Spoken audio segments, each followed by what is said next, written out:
By February 28th, we knew 23 songs competing at Eurovision 2016. That's because in recent days, Germany, United Kingdom, Moldova, Slovenia, Finland, Hungary, Norway, and Latvia have chosen their act, so it's time to go around and name our top three.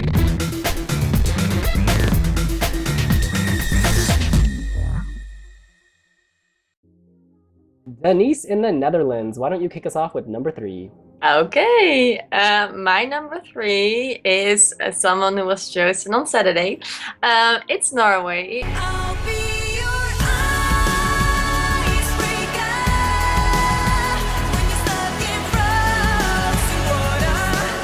I'm loving Norway in the past few years. I mean, if you look at 2012, 13, 14, 15, and now 2016, they are sending us really good songs. So I am so glad about that. For Icebreaker, she was my favorite when I heard all the snippets, and it is really good. And I really like the tempo that keeps on changing, and the staging was really good.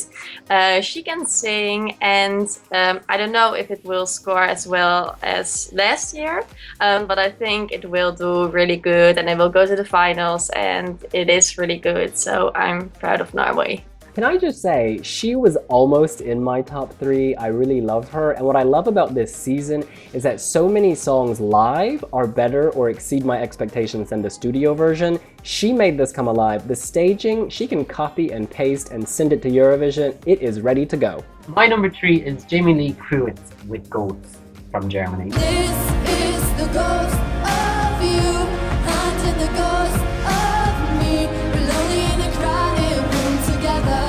I've seen your reaction video. I know you don't like her, but I think it's a great song. It's so atmospheric. It's so ethereal. It's so now. It's not your standard ballad. She's only 17, but you wouldn't realize it. Her costume, she might need to revise her costume. I like the way she's a bit kooky and out there, but in a sense, she's nearly too far gone. That like she's meant to be singing like about ghosts and you're the ghost of my past and blah blah blah, and there she is in like her cotton candy. I don't know what she's wearing. She has teddy bears here and she's like a monkey on her belt. Yeah, the costume is weird. I didn't like the staging, but the song itself, the song is just so good in my opinion. She's like the evil, twin sister of a member of Dolly Style. It's like they buried her and she came back to life looking like that. I really like the look, funny enough. I love that she's outlandish. The song is not problem.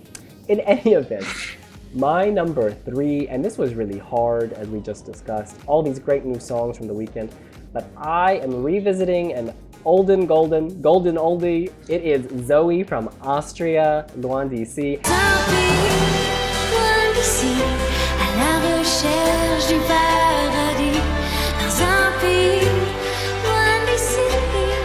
Look, this fell out of my top three last week, but I listened to all the songs again, and this one really stands out. It's completely different from any other song in the competition because it has this summery, Ibiza, electro, repetitive vibe.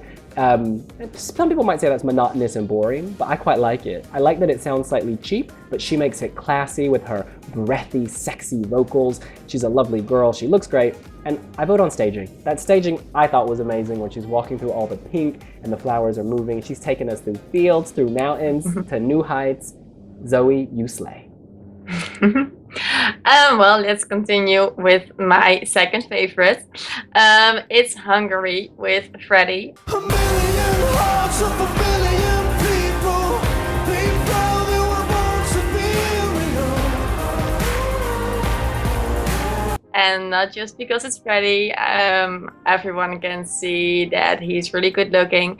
But why I like this is, well, it's not just about the song. I think the song is good, but there are better songs. But I really like his voice. It's so raw, and I think a lot of people don't like it because of that. But I'm really into voices like that, and that's what's making it so good. And I think he's really charming, and I have to say I prefer his show from the first heat, so not from the final. I think in the final he had those drums, and it looked a little like 2003, where everyone had drums, and with the big fans from the first seat, I preferred that. It looked really good, but still, with a voice like that, there's no way he's going to fail because it's just really good. My number 2 is Youths from Latvia with Heartbeat. Feeling your heartbeat, that's what I want, that's what I need. It was very tough to come up with a top 2 because he's knocked out some of my favorites because Italy, Spain, they're all gone. And yeah, there's just something about him. He's got this charisma, he's got this special X factor, and he's got the looks. Like those piercing blue eyes, like they just captivate you instantly. And it'll be very interesting, like if Robin Bensing from Sweden gets through, it'll be like Battle of the Icy Blue Adonises or whatever you like to call them. And yeah, but the song itself, you were saying it for Freddie, but it applies to Youth too. His vocals are so raw, but at the same time, he's able to replicate the experience you have listening to the studio version in the live version, which is often quite hard to do. And even his image, he's wearing the cool red jacket.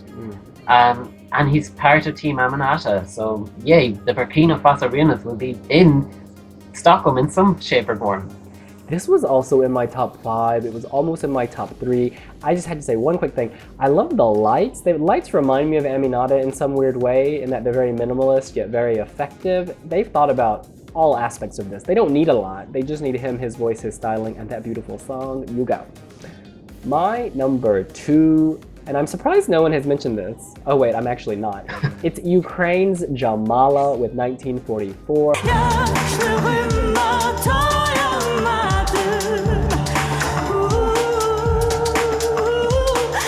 Emphasis on the number 1 at the beginning of that number. She is amazing. I was looking through the list of songs, and you can group the Europop songs, you can group the rock songs, and then you have this. I don't know where it goes, because it's not a ballad really, it's not a soul and funk number, it's not a pop number, it's just this weird otherworldly song. And because of that, it really stands out. There's been so much talk about, the potentially political nature of this. I tend to think it's personal and historical, and that people put the political spin on it.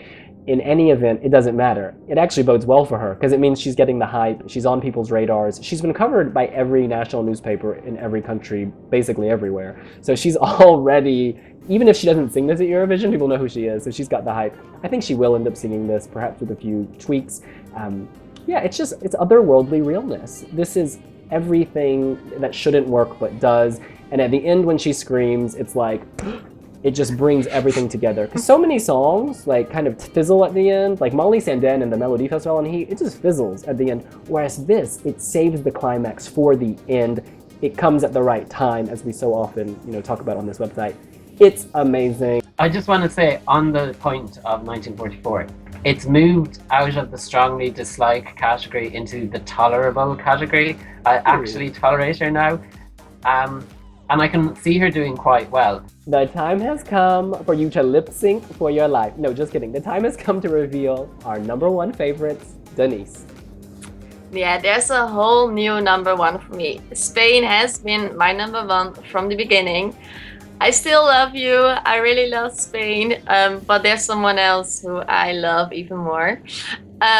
It's Latvia. You're the one I need, you're the air that I breathe. I'm really in love with that song, and it was really hard for me to choose between Hungary and Latvia.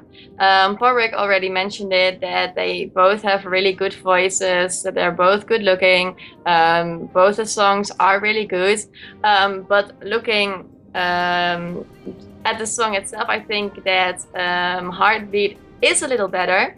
And if you look at the staging, in Latvia there isn't really a staging, and in Hungary there is. And in Latvia they can make something really big out of it, and it can be so much better than it already is. And I think just because of that Latvia is my number 1, but it's so close, and they're both really good. But for now, I think, well, Latvia was just really good, and you were amazing, and I'm speechless, even though I keep on talking, but I am speechless. I was humming and hawing for a long time as to what song to put at my number one. And then I had to think about it and I was like, what was the one song that made me go, wow? And it's Greta Salóme from Iceland would Hear Them Calling. Then we're running, we are running now. I hear them calling me, I hear them whispering.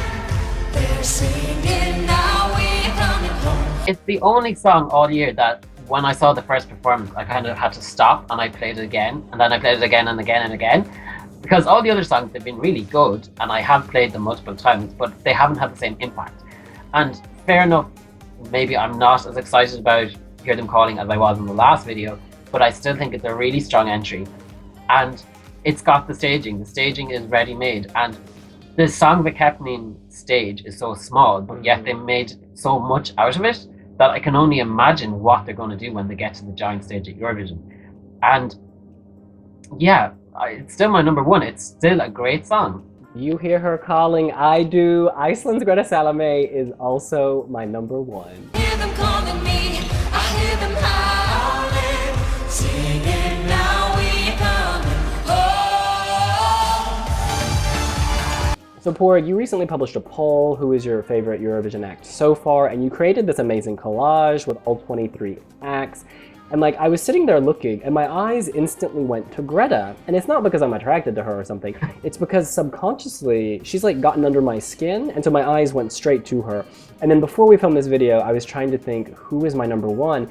And the only song that I could remember was Iceland's Greta Salóme, Hear Them Calling. And you know, we spent so many hours this weekend working on Super Saturday. I think we uploaded 20-something videos. I went to bed at 4, like my head is like done in, and yet I still remember Greta Salóme, Hear Them Calling. And so what I'm trying to say is, it keeps coming up. She's created something that gets under your skin, and that's so important. The wow factor is there from the beginning. I've already talked about my premonition I had.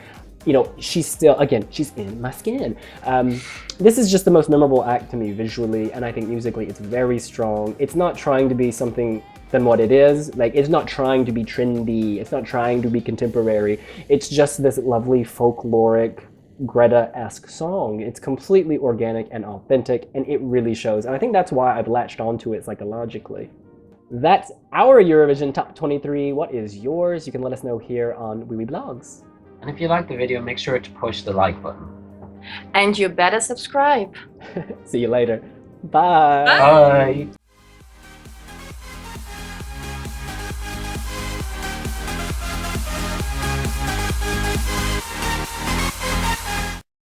But it applies to these too, because vocals are so raw and they're not manufactured, they're natural, but they're natural. Oh.